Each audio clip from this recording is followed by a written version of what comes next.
Hello everybody and welcome back to another POWDIEPUNK video. I am POWDIEPUNK and in this video I'm showing you guys 30 tips and tricks to Grim Soul survival.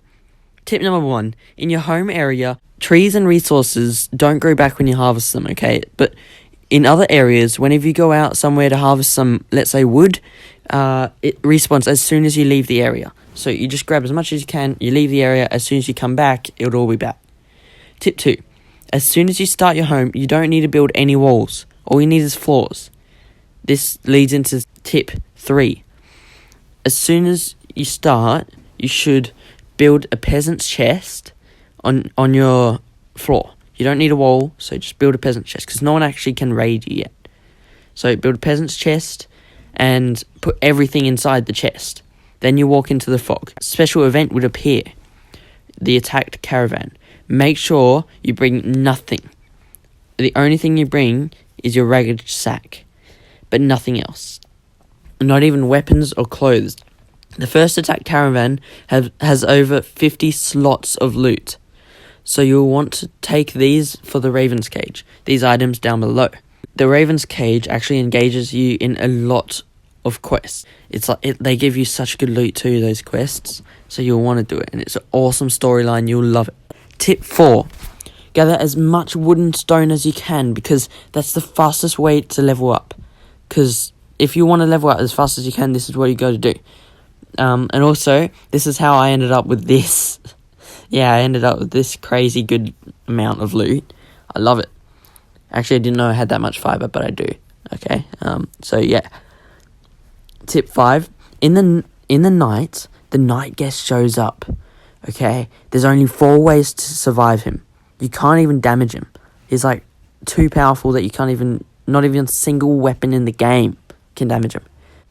So, what you need, the only 4 tips to survive him are, you run into the fog and wait until daytime. Number 2, you run into a house and close the door. All you pretty much got to do is run into the house and then he runs away. The next one is hold your torch, because that just scares him off. He's scared of the light. That's why he doesn't show up when the sun's up. And also, you stand on those little pictures down, that little picture down to the bottom right. You stand on one of those. Tip 6. If you leave your horse far away from your home, it will run home by itself, which is the best part. I love it. Except I haven't got a horse. I'm just saying, it would be awesome. Tip 7. The broken cart event is where you get a horse. You need to craft a stable. Okay, you need to actually have a stable before you get the horse, otherwise it will just keep running from you and that will really irritate you. Tip 8. The event called Night at the Cemetery is where you can find good weapons, the scrolls of control, and the scrolls of control, if in case you don't know, they're used to control weak animals or leper, and it makes them fight on your side. Literally, you can use the scroll control and zombies stop fighting you, and instead they attack other zombies, which is the best part about it. The hardest event is the Treasure of the Damned. This event requires 2 sets of level 2 gear and several weapons. I've seen people try it and they need so much loot. In this event, you can find stealth potions, which makes you invisible to enemies as long as you're behind them. Almost like crouching, but you don't need to crouch. AI bases give lots of good and helpful loot, such as food and materials, which is helpful to beginners and new players. If you stay in an AI base for too long, damned knights will appear. Creatures that will kill you so fast will appear. So, yeah, be careful. Don't stay for too long.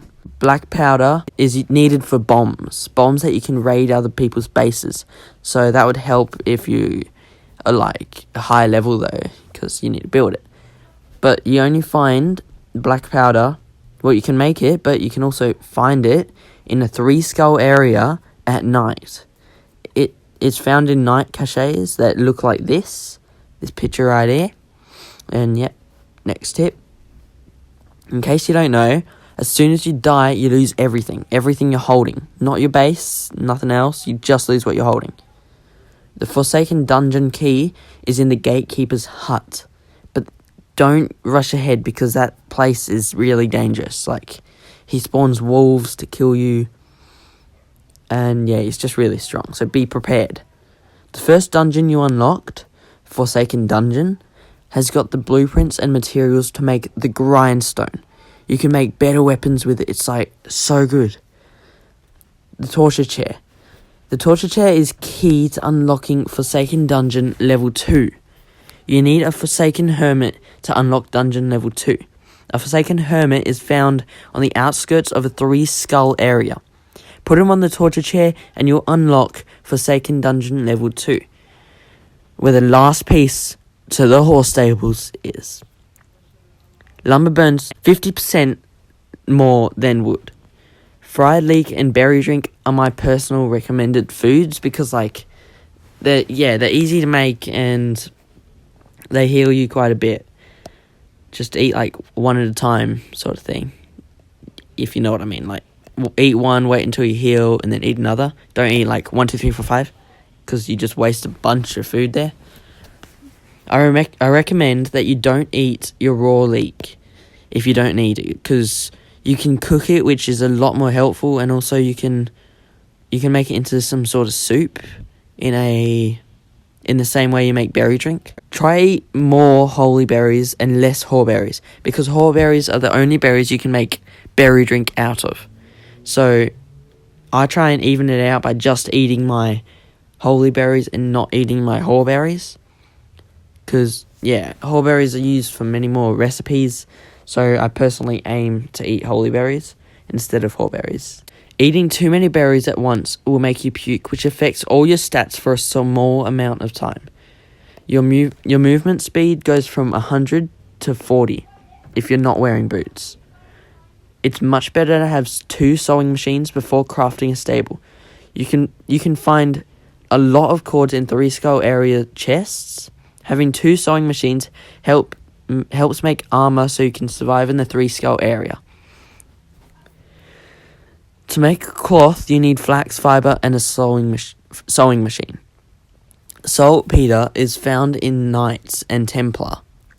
It's used for nails and black powder. Nails in Grim Soul are far more expensive and rare than in Last Day on Earth. Like, you guys would be thinking, oh no, that's just lame if you're used to playing Last Day on Earth. But actually, they're so hard to get in Grim Soul. The second attack cart is extremely dangerous for beginners. So sneak around top left and kill 1 or 2 enemies without provoking those knights. If you sneak up behind an enemy and hit them, you do 2 times the damage on your first hit. Go to one of the 1-skull forests to find your first baby wolfling. Tap this little blue box and you should be able to collect free items every 12 hours. And every 12 hours it will reset and a blue box will be yours, if you're watching that. The best tip yet, hit that subscribe button and comment down below if there's something I missed and something you want to know. Peace out.